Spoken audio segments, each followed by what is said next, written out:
What is up, everybody? We're back. Jumping into a match right now against your boy Squeeps. Never played him before. It's a pretty sweet name though. Jumping into this match. If you've watched the introduction, you already know what I'm playing against. I don't know what I'm playing against. Let's see what happens. Alright, opening hand, we have 6 lands and a wall of roots. And we are on the play.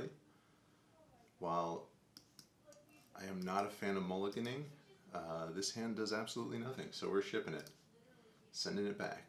And this hand I can get on board with. So we got 2 mana dorks, a Grist, and a Besage, which kind of doubles as a spell, which just feels so good in a hand like this, where I've got adequate mana, I've got adequate lands, and then I have this versatile card that kind of can go in either direction. It's a beautiful thing. We're going to keep this. We are going to ship our Verdant Catacombs and hope our opponent is not playing a Blood Moon deck. And I'm happy with this 6. On the play, we can stick a turn 2 Grist. I think that's pretty powerful. Obviously, there are some matchups where it's not ideal. Grist isn't the strongest card, but I think more times than not, the card advantage it produces at the rate at which it costs is it's a pretty good deal. So our opponent's on a 5-card hand, so we'll see. They might be on something like Tron. They tend to mulligan pretty aggressively.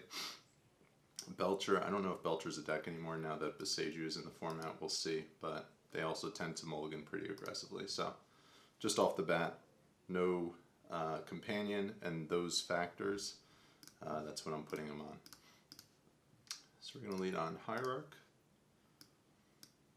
There's this kind of like push-pull between, if you have 2 mana dorks in your hand, which one do you play first? Generally, birds are less desirable. You want them to get bolted if they have a bolt. So you throw them out there. Because I don't see a companion, I'm throwing the Hierarch out. It's probably not going to make a difference, but or maybe it does. So we'll see. It's interesting though, if this is blue-red Murktide, birds are actually the better card because they can block Murktide region. Alright, so this looks like Prowess. So we're taking a hit. And this is an interesting matchup. This deck used to be really popular and it's kind of faded into obscurity, and recently has had a little bit of a resurgence, more so in the form of red-white Prowess, more so than blue-red. But we'll see. We'll see how this pans out here. So I can play Bird into Geist and develop my mana a little bit more so, or I can play Grist. And I think if I play Grist, I risk losing it. Grist risked. So I don't think I'm going to do that. I think I'm going to play Bird and a Geist. And it might be risky, but I think I'm swinging with the Geist only because I don't foresee myself blocking with it this turn. So I'm going to get a hit in for 3 and just start to pressure their life total a little bit, even though it's likely they're going to pressure ours quicker. But like I said, I don't see myself blocking with the Geist this turn, so we're going to get a hit in. At this point, I'm thinking Geist is going to be a potential sacrificial lamb to Grist. That's an option. So I don't want to use the Undying here and now if I don't have to on a chump block where it's protecting me from maybe 2 damage.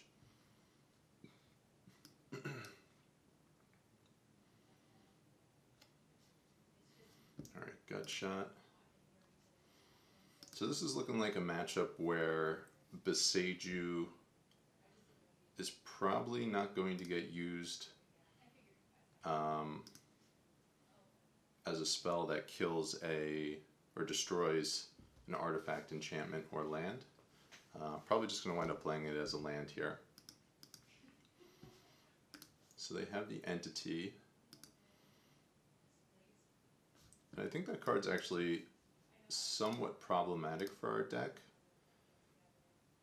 Not so much this game, because we'll be able to grist it, but I think in general it's a somewhat difficult card for our deck to deal with.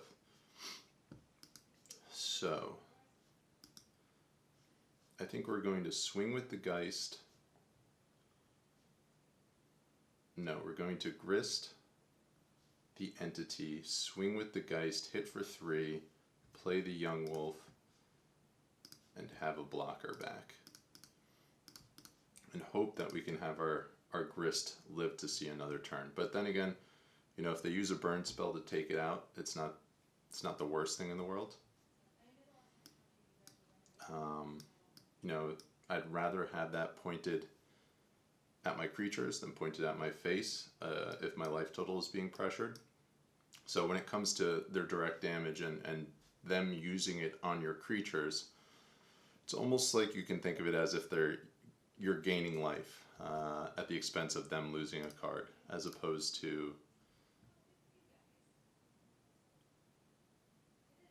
I made a mistake there. I should have played out the Yawgmoth first, just in case they have another gut shot. But yes, that is the thought process there. You want to bolt my creature? Sure, I gain 3 life. Alright, so we're going to play out our Yawgmoth, which is going to serve as a chump blocker, and we're going to swing for 3. So they're already at a relatively low life total here, and they only have 2 cards in hand, a byproduct of their mulligan to 5. So I think they might be in a little bit of trouble. Vapor Snag my wolf, and they're going to hit for 2 on my grist, so gain 2 life essentially. Cord is a good draw.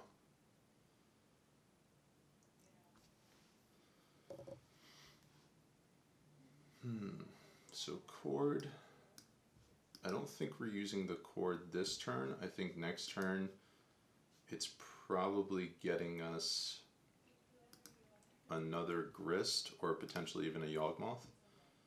But the reason I'm playing Yawgmoth out pre-combat is just in case they decide to fire a bolt at my Geist as I begin combat.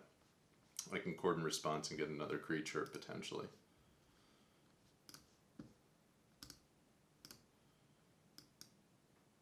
So I think we're pretty favored from this board state at this point in the game. They're just at such a deficit, mulliganing to 5, and they had a very threat-light hand as well. So I think they might be in a little bit of trouble here. Okay, here. So this is interesting. So depending on what they have in their hand, they can react to me attacking. I don't think there's a good attack here. So I think we're going to shock and just pass and aim to get Yawgmoth and then kill them next turn. And I don't know what their counter suite looks like off the top of my head, just because this isn't a popular deck right now. You know, but it does have blue, so they might have counter spells. They might have a little bit more interaction, which I would be surprised if they did, because it's very reactive as opposed to proactive, which their deck is more proactive. All right, so we're going to cord from here. This is an interesting attack.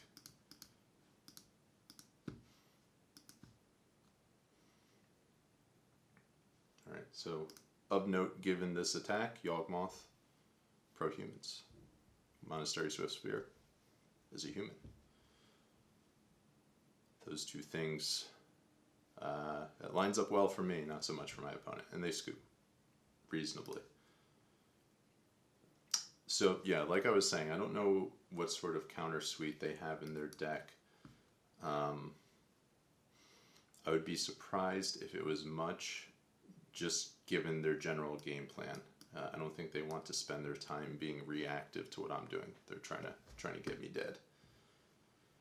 All right, so in terms of sideboard here, cards to consider. Okay, so these are the 6 cards I'm thinking about. Another Grist, 2 Endurance, a Yawgmoth, and 2 Crime Punishment. I feel like Crime Punishment against like the red-white decks has a little bit more value. In terms of 1-drops, they've got Swiftspear. They have that other 1/2, I forget what it's called. It puts -1/-1 counters with Prowess. They have the Entity, and I don't know if they have anything else above and beyond that. So maybe we'll hedge and bring in 1 as our removal, and we're trying to hit X = 1. I'm going to hedge that they bring in some form of interaction, so I'm going to cut 2 Evolutions, 2 Endurance. This is sort of a matchup where I just want to get something down quickly, just to be able to put a body in front of what they're doing, because they're more so a creature-based strategy. And with that being said, I'm actually going to be cutting a Hierarch and a Bird, because they have Gut Shot, and I'm not trying to just waste my turn doing that. And I think another Grist is reasonable. It's almost like a decoy in a sense. Grist tends to draw a lot of attention, as we saw in that game. So them spending their turn, wasting their resources to kill it, I think is good for us. Yeah, I think I'm fine with putting that card in the deck. Not because I think it's the greatest card, but because I think other people think it's better than it is in the matchup. And if it comes down to it, like we did last game, we kill an Entity and move on. Alright, so I think you can clearly see we are lacking in our ability to cast spells, so we will mulligan this hand as our opponent did. And this hand, so at a glance it looks good. You know, we have a Mana Dork, we have a Chord of Calling, which can get, you know, whatever. We have a Yawgmoth, we have a Baloth, so there's like some reasonable threats. We have one of our sideboard cards, and we have some ramp. But with that being said, this hand is really, really dependent on the Hierarch, and there is a very good chance the Hierarch gets killed.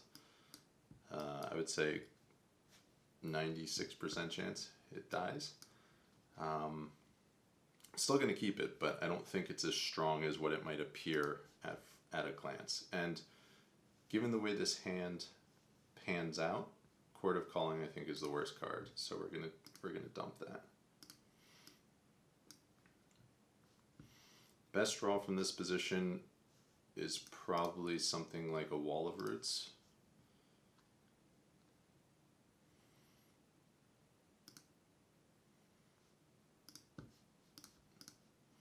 Depending on what the removal looks like, that may or may not have been a good draw. We'll see.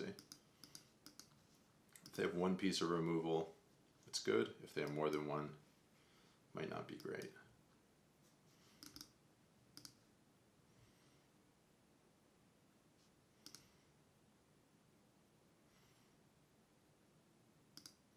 Let's see what they do here. How do you guys feel about the new lands from the new set?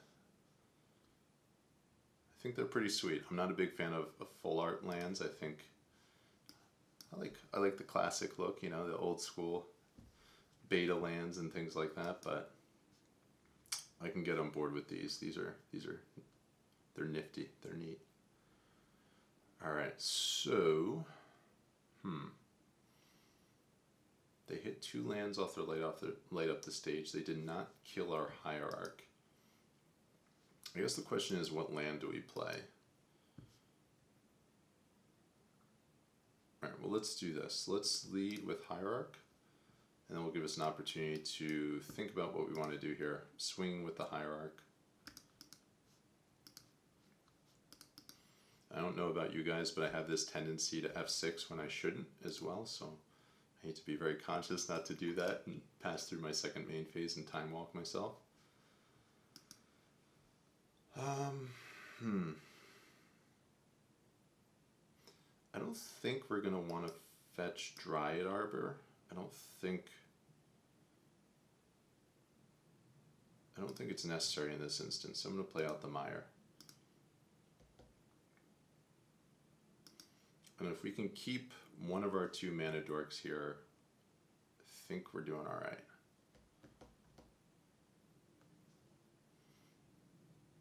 All right, so that's, yeah, not a good sign for them if they're cracking. If that's how they're spending their turn, I think we're in pretty good shape. And given how high our life total is here, I don't really think I need to drop Bailoff yet. So we're going to cast our Yawgmoth next turn, assuming we have the mana to do so.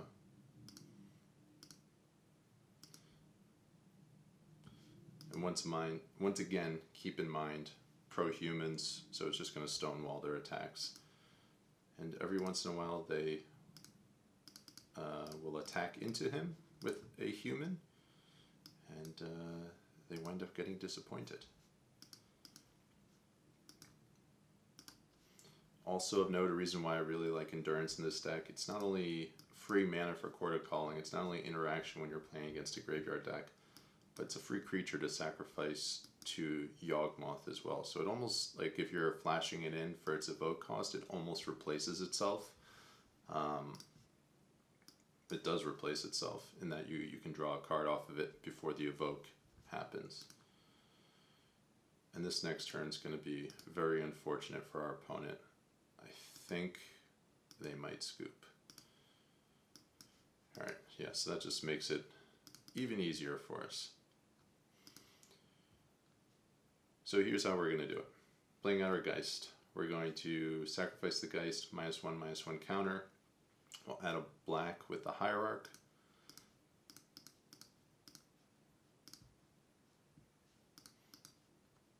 We're going to target one of their creatures, draw a card. We're going to sacrifice our Hierarch to our Geist. We'll -1/-1 on the Soul Scar Mage. That was the card I was trying to think of in between matches. We're going to proliferate with Yawgmoth, discarding a fetch land.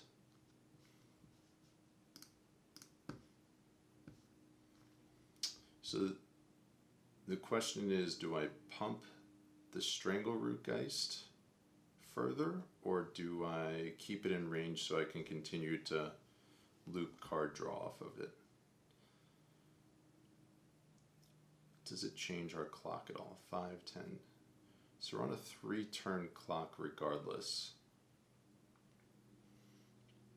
5 to 10. Then I flash in an Endurance next turn. 6, 9, 7. Okay, I actually think I'm going to pump it because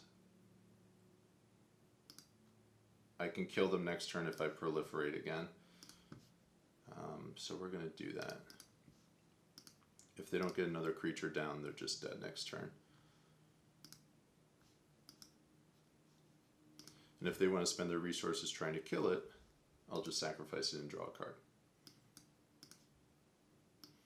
Which is fine. I'm fine with that. So I feel like Squeeps might be scooping here.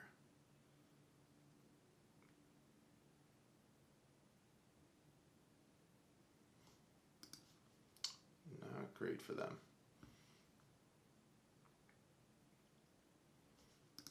I'm not sure if he realizes he's dead here.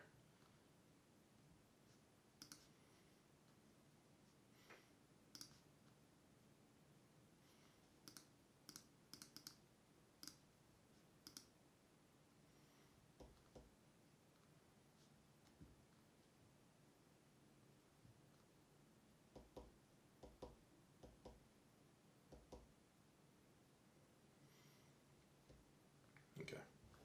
Saw the writing on the wall. Could have had a gut shot, but once again, he's taking 2 damage off that, so he really doesn't have a line of interaction where he's getting out of that situation. So that was a pretty straightforward match. It wasn't anything too crazy. I think this is a matchup we're favored in.